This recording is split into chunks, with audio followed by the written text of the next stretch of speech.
Oh, okay, perfect.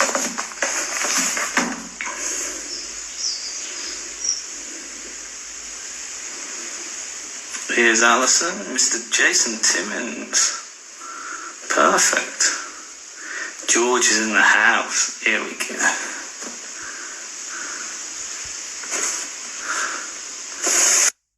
Waiting for George.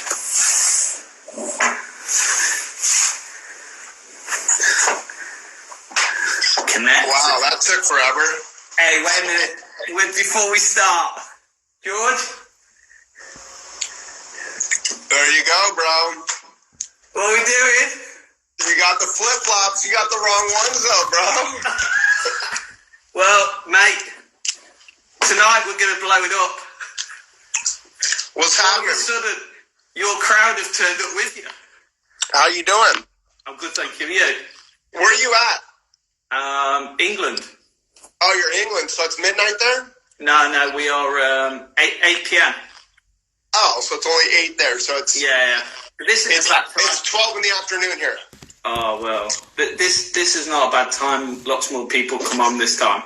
But everybody wants to talk to George Gankas.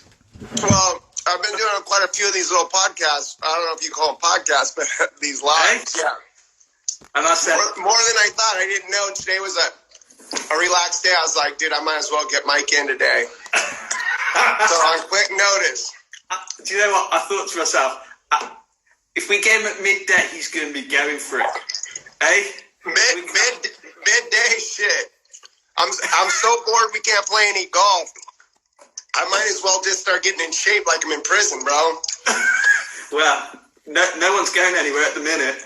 And I thought, if George is ready for it, it's going to go full steam ahead tonight. We're going to have it. So what's up? What do you want to ask me today? George, let's start with the beginning, because I remember when I spoke to you a long time ago, and it seems ages ago since I first talked to you about. What was that? 5 years ago? Yeah, I would think it probably was 5 years ago, and I was just amazed. And I said this last night when I was talking to Dana. I said I was amazed how much you knew about golf, about physio, about everything. Because I just saw, once you came bursting on the scene in the hat and the flip-flops, with the club go, wham, and the legs go down, the knees go down, the club's like, wham.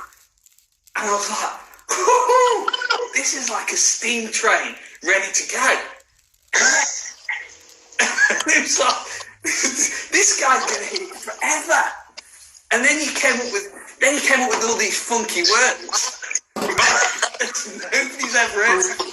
You go on the Golf Channel in sweatpants, right? Yeah. Why not? I thought it was a sport, bro. I didn't know it was like. I didn't know we were getting dressed up to go on a date. You know what I mean? And you just turned golf on its head.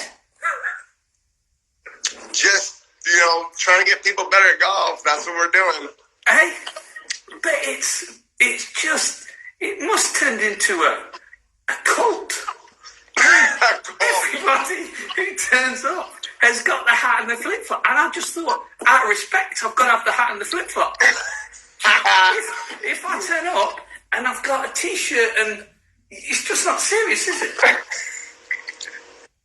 Why is it gotta be serious? Why? The funniest thing is I don't remember who I was telling, but I was telling the other day, I probably get more people with their parents come up and look at my feet and go, are you fucking kidding me? I'm giving this guy this much money to teach my son in flip-flops. Yeah, absolutely. 100%. Yeah, but the quality flip-flops. Hey, quality flip-flops, man. You get spikes on the bottom of them, hey? Sometimes. And then you come up with this move, and these kids are literally hitting it 330 yards, and then all of a sudden Matt Wolf wins on the PGA Tour. That was cool. That was fun. That happened a lot quicker than most would think, huh? But I mean, I remember talking to you a while ago, and some of the drills and things. Forget the whole move. some of the way in which you instill practice in them and how you got them to train, especially like the wedge shots and things, and the discipline that you had with them, I just thought was unbelievable. And nobody necessarily saw that. They just. Well, I think everybody's doing that now. I think that's. You know what? I've flip flopped. I think that people think of me more as a mechanic and a technician now, where people don't know where you got to hear me talk about how to get people better. Yeah. And that's what I've always been best at. But people don't want that from me anymore. They've got all they want is technique, but they don't know that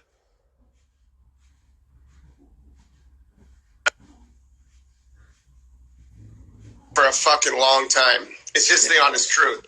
Like, I mean, I've been doing like performance training, how to be disciplined, how to actually play games, all that stuff. And now that's all they do on the PGA Tour. It's not technique. If you ain't got your technique right, when you get there on Monday, you got problems. So it's more of games and staying sharp nowadays. It's not all about the technique. That's for sure on the tour. And I remember you telling me about wedge drills and things where you made them hit it in close to the front pin, middle pin, back pin, right, left. Stay there until they finish. 30 to 70. They had, they were 10% rule, where if you're 30 or 3 feet, 40, 4 feet, 50, it was the average of all of them 25 feet. And I said, I'd rather you have, 3 stuck real stiff than I would, all 5 a certain average that was decent.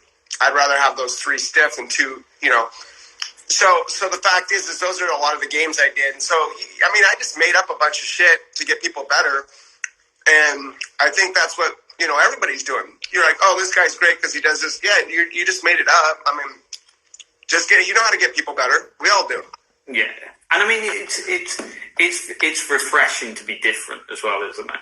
You know what I mean? It's refreshing. And, it's completely broke the mold of a club being on a plane or looking at a real nice picture, and I mean, there's times where I've seen you on Instagram, there's literally must be 4 people holding a guy. Someone's got his left knee, someone's got his right knee, someone's holding his waist. I mean, you're looking at it going, George, you're going to end up with people in hospital. Comes on the wrong plane. I don't think I've had a day of teaching where I'm alone in probably 3 years. I really haven't. I don't even know what it's like to teach alone, and I don't ask anybody to show up. They just show up. People watch. They help. If you're gonna sit there and take all my info, you're gonna fucking help. I ain't fucking. You ain't watching my shit for free. You're gonna do some shit for me. You know what I'm saying? You're gonna put your life on the line. I put them to work. Hell yeah. Hey, if this kid don't shallow it, he's going home with a big bruise on his head. We'll get him to shallow it somehow. No matter what, we'll make your body move right so it shallows, bro. There ain't nobody that leaves not shallow. That's the thing. And you know what's funny about the shallowing part? I think people come to me for all different reasons. I need speed. I want to shallow it out. I want to rotate like your guys. I want to let my arm fly. I want to squat there's always a different reason that someone comes. And it's funny with the shallowing part. I just was fascinated in probably 1995 or 93. The first time I saw David Ledbetter, I would watch Nick Price with his hands doing it. And I was like, is he doing that with his fucking hands or is he doing it with his body? I just always wanted to know, is this shit natural or not? And so I got infatuated with getting the shaft shallow for a long time. So there's so many ways over the years. I mean, to be honest, I think I know how to shallow it out. I mean, Como, I'd say probably pretty close to as many ways to shallow the shaft. I mean, we've talked about it. I mean, it's funny how much shit we've made up to shallow a shaft out, which I like it to be done all natural. And people say it's not possible to be natural, but I still disagree with that. I think there's some things that are less timing, more athletic, more natural to what we do with our body, meaning like a throw and stuff. Those are the things that really interest me still is, that Mark Bull the other day put out something, and I don't even know Mark Bull, but he put out an article on, adduction across the chest, and that's how it's really shallowed and blah, blah, blah. And I'm like, I've known that shit for a long time. It's nice to see the 3D on there. It was cool for verification there for some shit I've been saying for a long time, because I don't have 3D motion sensors, so just gotta do it. You've got flip flops. I got flip flops, bro. Right. And my hands and my clubs. Yeah. Right. So, George, this golf swing, the George Gankas golf swing, right? I don't know if there is a George Gankas golf swing. Oh, I'd say there's a lot of different parts of George Gankas golf swing. Okay, let's go for the George Gankas Instagram social media golf swing. Where did it come from? Well, it's so funny because I don't know. To everybody, it's different what George Gankas Instagram is. Is it Wolf being crossed or Sung Kang being crossed the line, or is it Danny Lee, like a John Chin, Johnny's crossed? I mean, there's like half my really good players are crossed, and a lot of them are like down the line, and I don't mind either way. It just so happens that some people love to be crossed. Some like to get in the ground more. Some like their face more shut at certain times. But all of them are shallow and all of them rotate. So that's one common denominator for me to be able to, hit the ball. Some extend more in the back than others. Some set up with more tilt or less tilt, dictated by what their pattern is at the bottom. So there's just a lot of different things my players do. But first and foremost, unlike what I used to do, I ask them what they want first. Before it was like, shut the fuck up and let's go. You know what I mean? That's the way I work. Right? I think that's a great way to start. I can just see that working. Right, shut the fuck up. What did you say?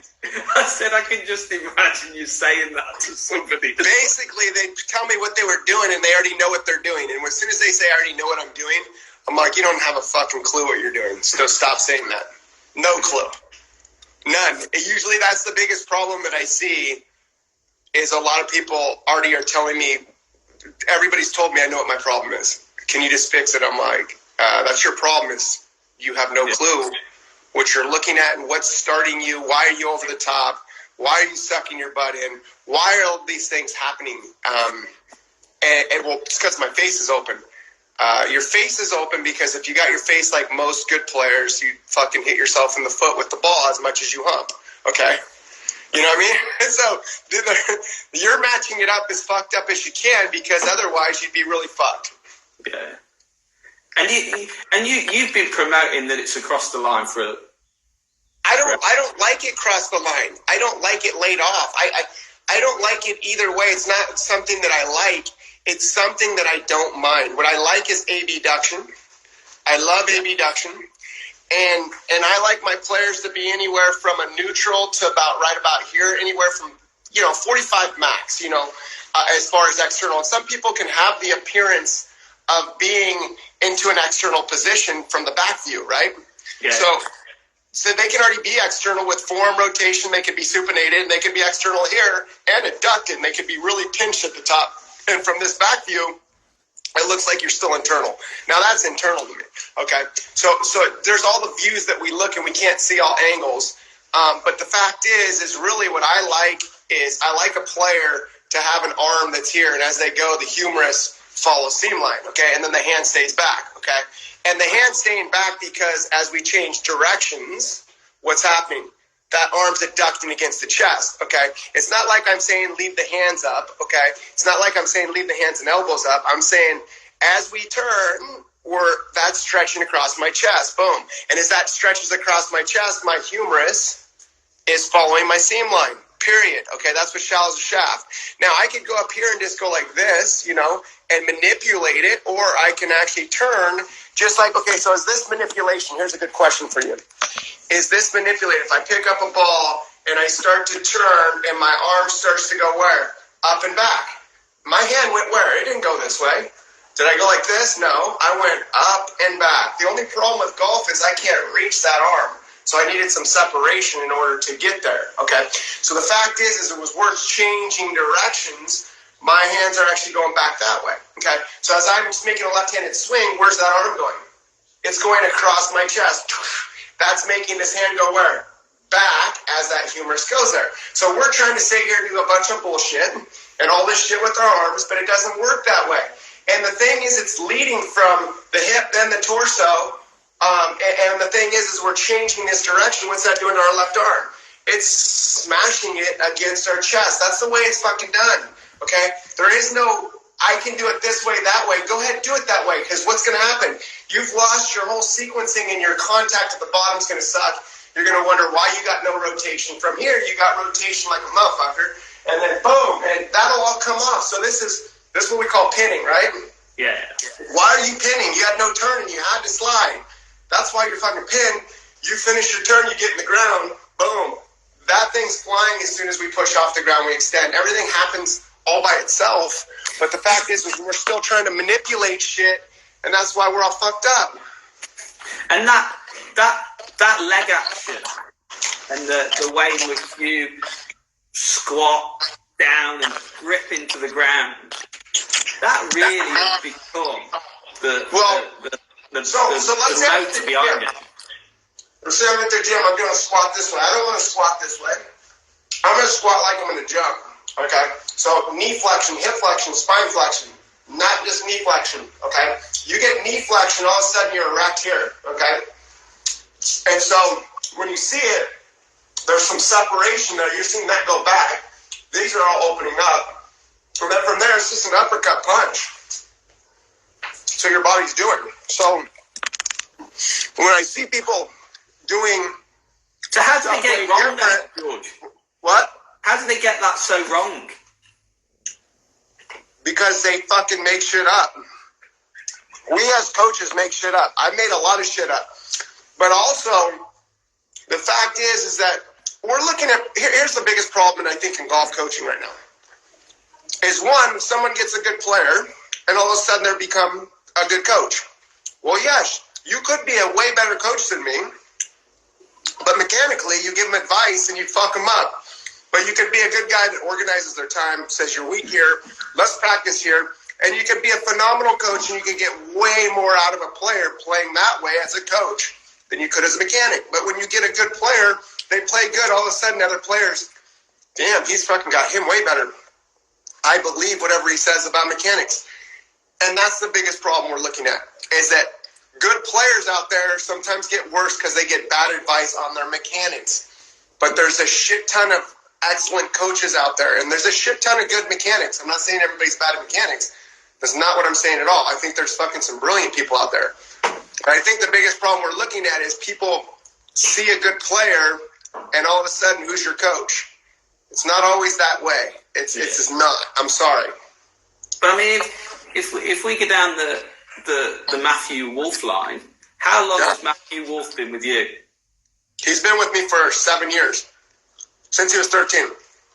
Unbelievable. So he just came to me exactly the way he was, everybody says, because everybody knows exactly. They were there when he was 13, and they saw me teaching him that. He just came perfect. So That's what I hear every fucking day. I'm like, bro, do you have any idea how dumped under this kid, how stalled he was, and how out to the right? It was about 12 degrees into out. Still had major athletic ability, still was a badass. I didn't say he wasn't. But what I am saying is he didn't look exactly the way he was. Didn't have the trigger. Didn't have the turn the way he did. The complete turn. Did not dig in the ground like he did. Did not turn through the ball the same way. There's a lot of differences. But he had a lot of swing characteristics. He had to cross the line. He had his knee up, right leg extended like an old-timer. Yeah. But he didn't finish his turn, and that's why he humped. He went back, humped, threw everything out to the right, hit sling draws. And so it was fun to really work with him because he's a smart kid, very athletic, can get things really quick. So those things are great. So he's definitely helped my career, that's for damn sure. I'll give him a lot of love for that. So where did his trigger come from then? Did his trigger came from he broke his collarbone playing, I forgot what the fuck he's playing. I think he's playing basketball. And so he was out for like 8 months. And so when he came back and he was closed as hell at a dress. And I'm like, and he always had, like long drivers, they do different things. Either lift left, go right, boom, or they kick their right foot in, or they lift their heel off the ground, boom, and then they extend up. He's always had a little bit of this, okay? He's always had a little bit of almost like Jamie Sadlowski. So that being said, I said, Wolf, you're closed, you're closed. And a lot of people who are closed usually either have pressure left, okay, or people are open usually have pressure back, just the way it is. It closes your body out. Or if you're closed out, a lot of times your ball position can be back. If you're open, ball position's forward. Tilts a lot of times will close you out or open you up. So those are all things I looked at, and he was perfect on all of them. And I'm all, what the fuck are you so closed for? Like I was tripping on it. He was closed, and everything was blocking out to the right and hooking. So I said, listen, let's show me impact. And he shows me impact. And I said, get your shoulders open. So he's like that. And I go, yeah. So he goes, and then he had his little trigger, and that's how it started. And he won the very next week. And then he's all, dude, should I fucking keep the trigger? I'm all, fuck yeah, who cares? Just keep doing it. And so he won like 3 times in a row with that trigger, and he just never stopped. And it was nothing that I would ever change, because to me, I think the golf swing is a dance move. It's a fluid motion. You know what I mean? It is a dance move. Do you think do you think the trigger the trigger with Matt Wolf is obviously his knees and his like you say, his shot. Like, do you think the trigger's just a great principle to get into, to get everything moving into the right heart? I think if you don't have a trigger, it's like, let's have a pail of water that I'm going back and forth with, right? This is the way I was always taught. You pull that pail away, the pail's still there, and your hands are moving back this way, and everything gets out of slack. So if I had it, I'd move the pail of water this way, and then I'd move it this way, okay? So if we don't have a trigger to get us started, already we're out of whack. Our sequencing's bad. And a lot of times that means that we're in our head, because we're like, how do I start this? And it's usually hands, arms, legs, everything's out of whack. So it's more of instinctual motion, but it also, because I work with Sun Kang, and Sun Kang, by the way, is my first win. People think that kid Sun, mile. What? That kid looks like he's going to hit it a mile at the minute. Sun Kang? Yeah. He's a bad motherfucker. He's going to put a hole in his wall at home. He don't give a fuck. He just straight up, like, legit, he doesn't care what anybody thinks about him. Doesn't care about being crossed, and he's funny as hell, but he's smart. The Sun's like one of my favorite students I've ever had. And the reason is because he's really, really smart. Every day I figured it out. I'm like, okay, let's hear it. I figured it out. Yeah, last week he figured it out. The stretch, right? He's like, you told me you always choke me like this. He's like, I figured I gotta change directions. I'm like, how long have I been fucking telling you that? He goes, I'm like, yeah, exactly. So he's like, dude, but now it feels better. Like, my change of direction is getting me to go here. It's not up here and then leave it up. I'm like, okay. I think so. George, there were people who were doing that at one point, though, weren't there? What? There were people, right? And I'm doing Gankas now, right? Because we might as well turn this off. Right? There were people going like this. Oh, yeah, all the time. There were people trying to leave it up.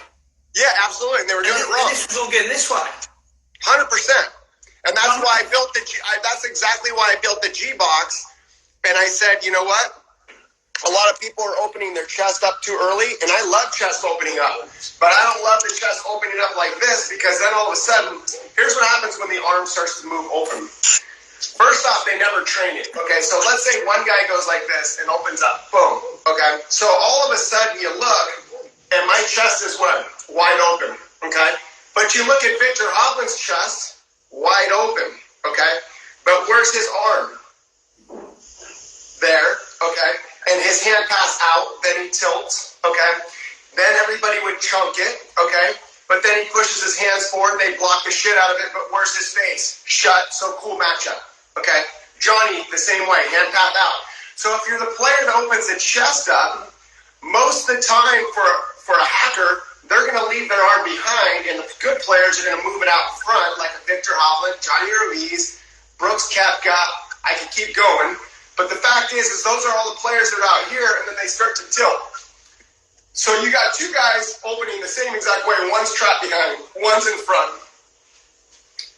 Totally different. So if I get a guy, I'd rather see separation, okay? If I had separation already, my arm's going to be longer. There's separation. My arm is longer. My arm's shorter. So you choose to either be stuck behind you or in front of you, and one's going to make you tilt, and the other one's fucked up already because you're going to add lock, you're going to stay out, you're going to do shit to square the face up or whatever you're going to do, okay?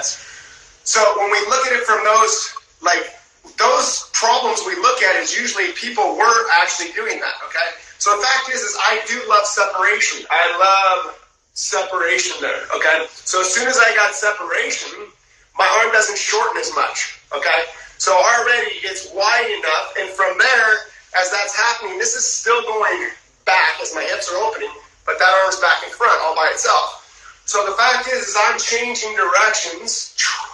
Now, after I've got this in the slot and I'm about 5.5, I'm pushing off, boom, and that arm comes off my chest, and then I love to open the motherfucker up as fast as I can. After it's stretched, I don't like to stretch it and keep it forever back here because then I'm blocked out to the right.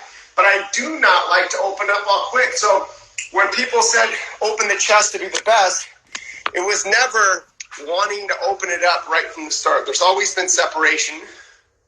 So the reality is you've got to create the separation to have the space to get that. You don't have to create separation, by the way. You could fall into a Brooks model, Johnny model. What did I say? Who did I say before? Victor Hoffman. Those are some bad motherfuckers right there with some beautiful golf swings. Their matchup is all, what? Out, tilt a little bit, handle forward with square chest, right? And face is shut to match that up, okay? So those are all really good ball strikers. So does that mean it's wrong? No, fuck no. It's another model. It's not my model. It's not anyone's model. It's not that I don't teach that. I'm not going to reorganize Victor Hovland. I'm not going to reorganize Brooks Koepka if any of these players went to me, I'm saying. I would never reorganize their whole pattern. It's stupid. But a lot of that almost coming from what they do in transition to then what they've got to do psychologically to get into position to hit it. Because if you've got the arms outwards, at 5, so it's almost, let's say, down your feet line. Right? The only way you'll get parallel target line, you're gonna just on target line. Yeah, you're gonna have to tilt. That's the only way you get the club head down under the ball. You're gonna have to tilt. Yeah, absolutely. So once you've tilted, all of a sudden you better get the handle forward. And once you've got the handle forward, your face is gonna be open unless you know how to close it. And with a lot of flexion. So that's why all those guys that I mentioned before have a lot of flexion in their lead hand. So I don't think it's a problem. And all those guys, by the way, have internal left shoulder rotation.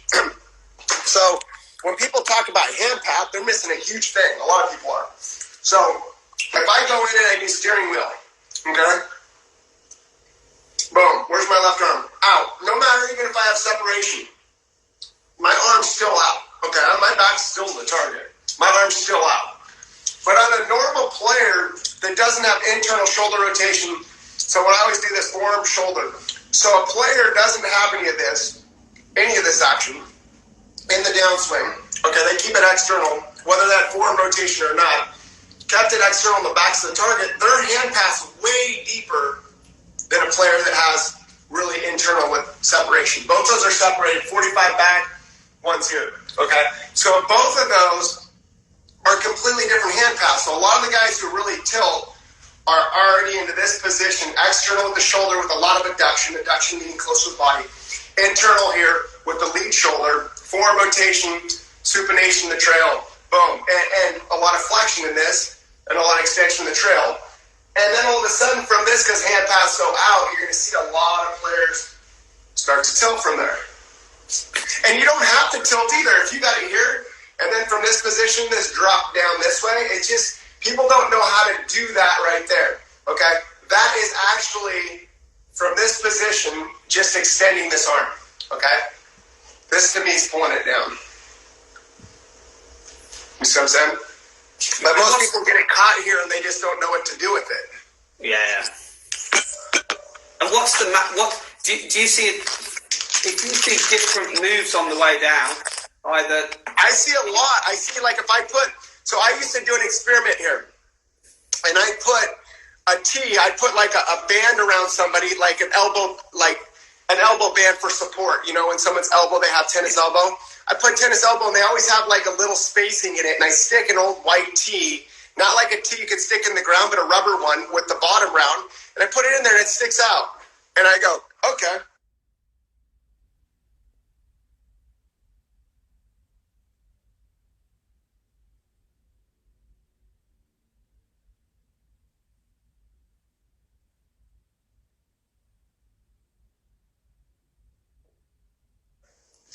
I did this back in like 2008, and down a wolf, okay?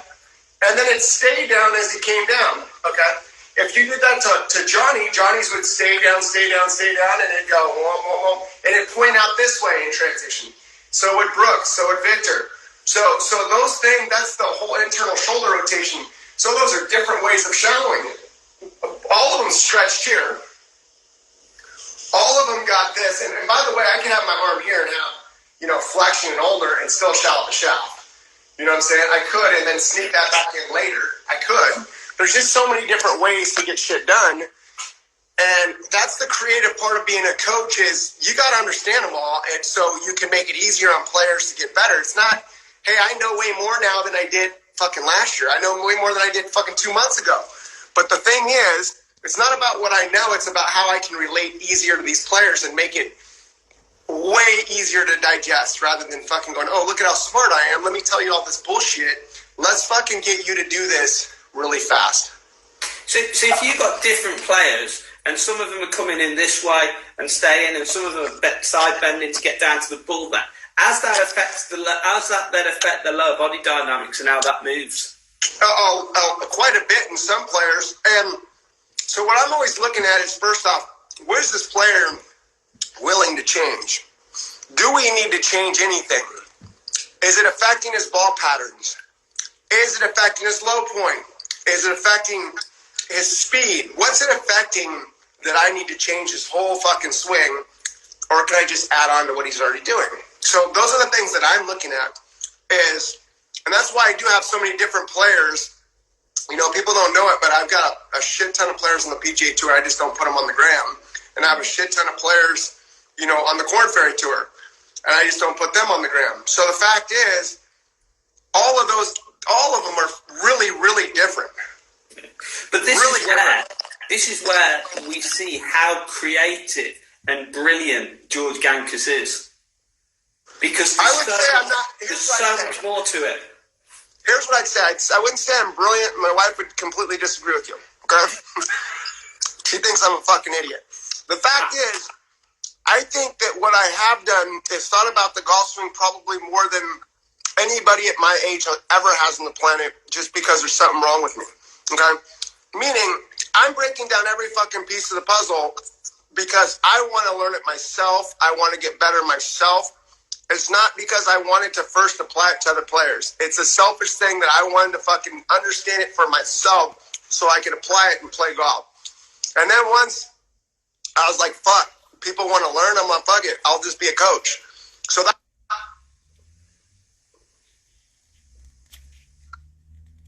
passion to understand different ways to do it, because once I figured it out, it was like, I don't like that way. I'm like, shit works. They're like, nah, I don't like it. I'm like, all right, I got to come up with some other shit. You know what I mean? Because every player doesn't think what you do is exactly what they want. So it's not, hey, this is perfect for you. No, that guy doesn't like that feel. I got to give him another fucking 50 different ones. And then he goes, I like that 49th one. But the other thing is, you're going to find players who you got to feel that it doesn't work for him. Yeah, absolutely. And it could work for him, but they ain't going to try it. They're not trying it. They're not trying it. You think sometimes players can't feel certain parts or certain moves within I think sometimes that certain players don't even want to try something because it sounds difficult. Make sense? It's like, bro, that's a lot. Like, dude, just give me a drill. And I get it, because if I'm already on tour, I don't need to recreate the wheel. I don't need to know all kinds of shit.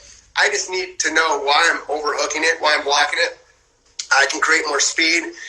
You know, why am I thinning a little bit? Why am I chunking? These are the things that they want to know. They don't want to know. They don't want to know, right?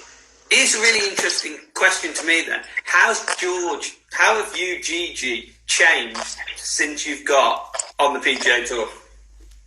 A lot. I think Danny Lee originally taught me a lot. Danny Lee fired me 3-4 times. I don't even know. I might be fired now. So what I mean is the first time I came, and him and Sun King are good boys, and he's like, George is too difficult.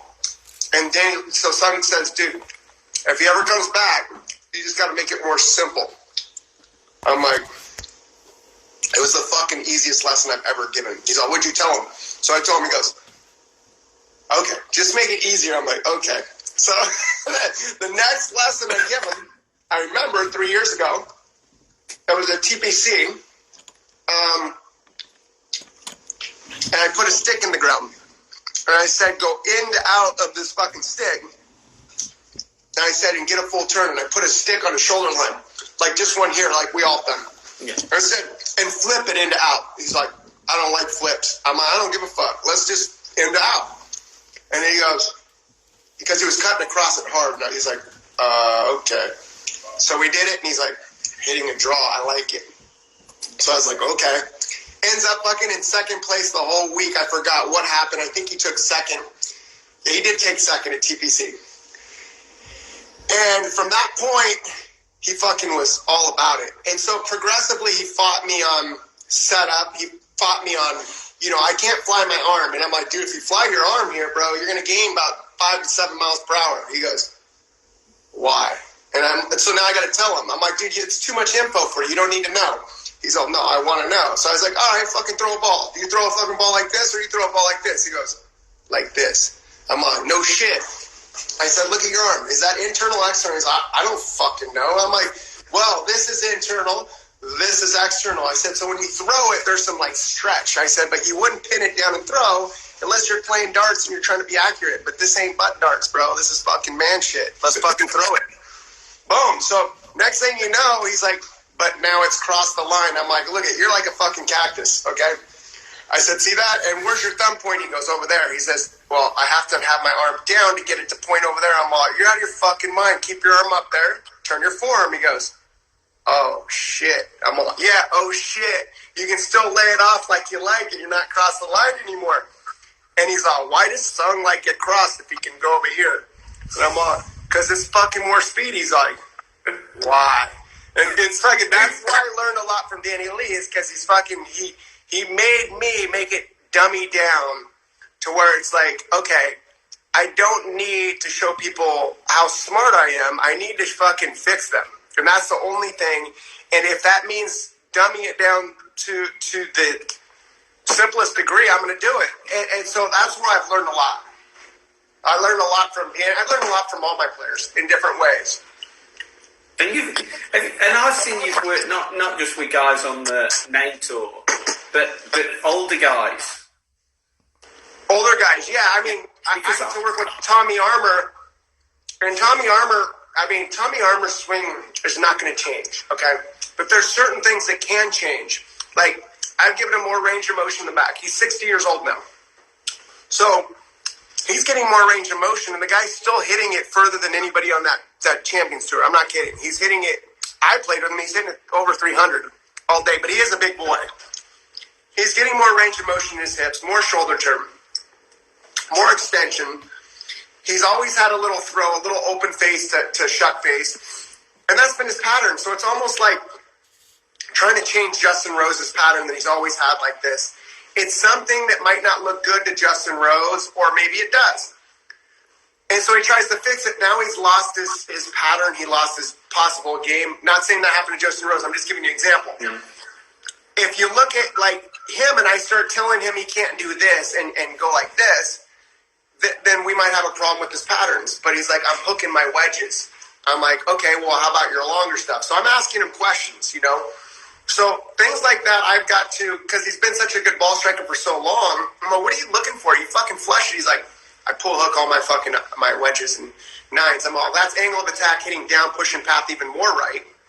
I said, so you try and open your face more? He's all, yep. And I said, the more you open your face and you turn through it, the ball's going right. So you're going to slow down and your shoulder direction is going to be right. And when you get there, face is going to close down because there's no rotation. So you're going to get more of a hook. The more you open the face, the more you're going to slow down. And the more you slow down, the more your shoulders are to the right, which is path right, face left. And he goes, okay, makes sense. I said, so you're going to rotate left hard, and I want every ball to miss right for a second, or I can get the face to be shut, and you fucking, every ball hooks with your same pattern. So I look at it that way, and everybody who starts with the face that's more shut, a lot of people don't do it right the way I'd like. They start backing up and tilting, and then holding it off this way. That's what I do. So if you show me what you like? What? Show me what you like. Well, it's not what I like. It's what a player reacts to. So if someone came in with the shut face, right? Immediately, my trail arm's going more external. I'm adducting more, okay? Just more like DJ. I'm already starting to tilt more, because if I stay on top of it, I'm going to hit the ball dick high, right? It's going to be coming in real low, right? So the fact is if this face is open, I'm going to slow down and I'm going to start being more this square shoulder guy, right? Yeah. Because if I did turn through it, it's going right. So I've got to slow everything down, and that's going that way.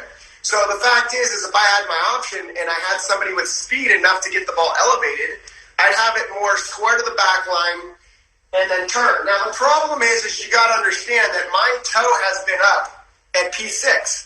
And I've always learned to have a lot of form and flexion through here. So form rotation with a hold off turns into what? Flexion. Okay, I'm not just going flexion and turning this way. There is some right bend around the corner, which gets me lower.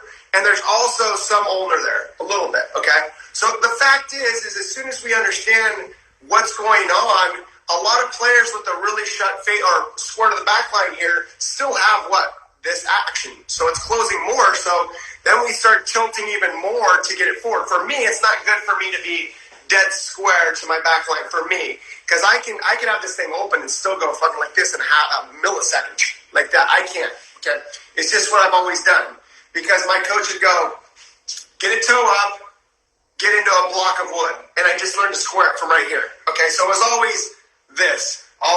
So when I was a kid, I just would always go like this, and then I'd hold it off with this right hand, and this hand would just work. So I'd hold it off with this one and just go womp with rotation. And then after it got close enough, I could start to punch. I'd D-punch. So if your dick was here, I'd just D-punch the shit out. Boom, right there. So that's how I learned. And so when you get a player who's always done this and has a lot of that, and then you say get them close and then have them do this, they're still probably going to close a little more. So you just got to watch out for patterns. And then does this guy have enough speed to get that face square to the back line? Those are the things I'm looking at. And the thing, I would have thought back in the early days when everyone's giving it full Scooby-Doo, drop down, knees wide, bucket full. There's a reason I did that. It was because I was trying to get people as much speed from verticals and torques as I could originally. Okay, and then I saw that there were some issues with getting too much knee flexion, because I like them to be equal. So when a lot of people were starting to spread, they were hitting the fuck out of the ball. So I was like it just lowered your center. Okay, so it still works. It's just the problem is a lot of players were doing it wrong and starting to squat here and getting closer to the ball. So now their arms weren't here. They started moving back more and more just to make room, and the shaft would stand up. So the more and more we move here, the more and more my arm can go here.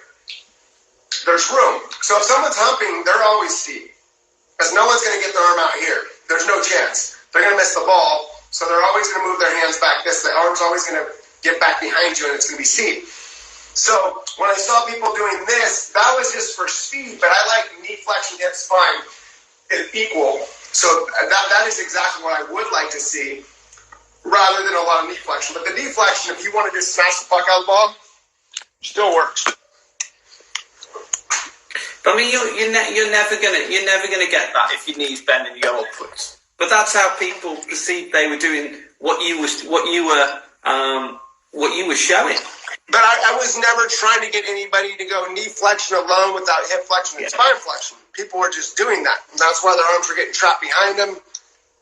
And so a lot of that stuff I saw immediately, and I was like, oh, fuck. I gotta make sure that people get the understanding that I don't want knee flexion and come out of your hip flexion or your spine flexion. That's not what I'm looking for.